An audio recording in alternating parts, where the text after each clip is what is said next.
بانی درس نظامی استاد الہند ملا مفتی نظام الدین محمد فرنگی محلی تحریر فرماتے ہیں، حضرت سید صاحب کے جد اعلیٰ بدخشاں سے ہند تشریف لائے اور حکام اور عمرہ میں معزز اور محترم شمار ہوئے۔ اس اعزاز و احترام کے لحاظ سے زبردست فوج ان کے پاس رہی۔ کچھ عرصے کے بعد آپ کے جد اعلیٰ کے ایک پوتے قصبہ دریا آباد ضلع بارہ بنکی میں محمود آباد میں سکونت پذیر ہو گئے۔ انقلاب زمانہ سے یہ علاقہ دوسروں کے قبضے میں چلا گیا۔ رسول پور محمود آباد میں آپ کا خاندان آباد رہا۔ آپ کے والد گرامی حضرت سید عبد الرحیم رسول پور ہی میں مقیم رہے۔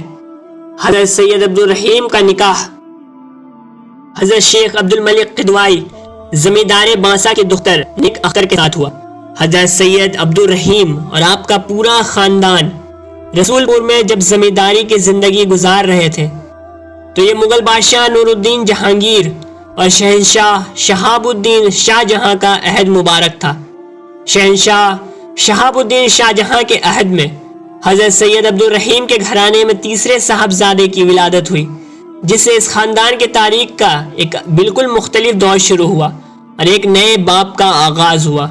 حضرت سید عبد الرحیم کے دو صاحبزادے جو سرکار بانسا سے عمر میں بڑے تھے، ان کا نام حضرت سید عبد الرشید اور حضرت سید ابو تراب تھا، اور چوتھے صاحبزادے جو سب سے چھوٹے تھے حضرت سید یاسین رضی اللہ تعالی عنہم اجمعین تھے۔ حضرت سید صاحب بانسوی ابھی اپنی والدہ ماجدہ کے بطن مبارک ہی میں تھے کہ ایک باکمال مجذوب جن کا نام چاند شاہ تھا، حضرت سید عبد الرحیم والد مکرم حضرت سید صاحب بانسوی کے مکان کی طرف پھرتے اور کہنے لگے کہ عبد الرحیم کے مکان پر سورج گرنے والا ہے۔ یہ ایک ایسا جملہ تھا کہ لوگوں کو خوف و اندیشہ ہوا کہ معلوم نہیں کیا حادثہ عظیم اس مکان پر آنے والا ہے جو مجذوب ایسی بات کہہ رہا ہے۔ جس وقت حضرت سید صاحب بانسوی پیدا ہوئے، ایک مجذوب حضرت چاند شاہ آئے اور حضرت سید عبد الرحیم علیہ رحمہ سے کہا، بیچ حویلی تمہاری کہ سورج گرا ہے، مجھ کو دکھا دو۔ مجذوب حویلی کے اندر گئے اور دائی سے کہا، مجھے دکھا دو جو بچہ پیدا ہوا ہے۔ دائی نے کہا کہ ابھی غسل نہیں دیا ہے۔ حضرت سید عبد الرحیم نے کہا کہ تجھے کیا، غسل پایا ہے یا نہیں، تو دکھا دے۔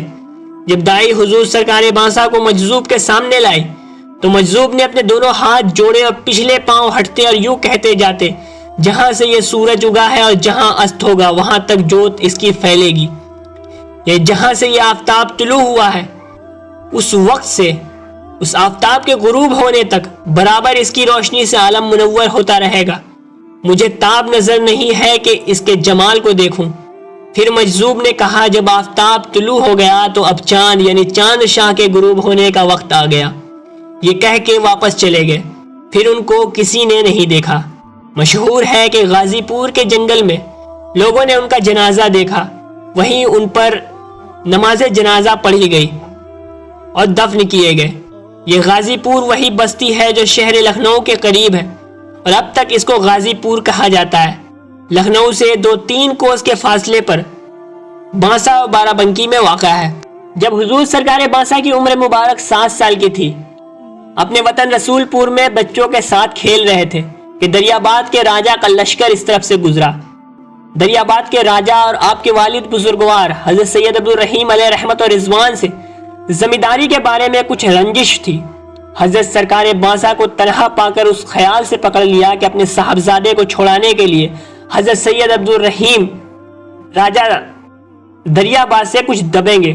راجہ دریا آباد کے قید خانے میں ایک دن حضرت علی کرم اللہ وجہ القریب کو خواب میں دیکھا کہ وہ سرکار بانسا سے فرماتے ہیں، اے عبد الرزاق، گھبراؤ نہیں، یہاں سے نکل جاؤ، تم کو کوئی نہیں دیکھے گا۔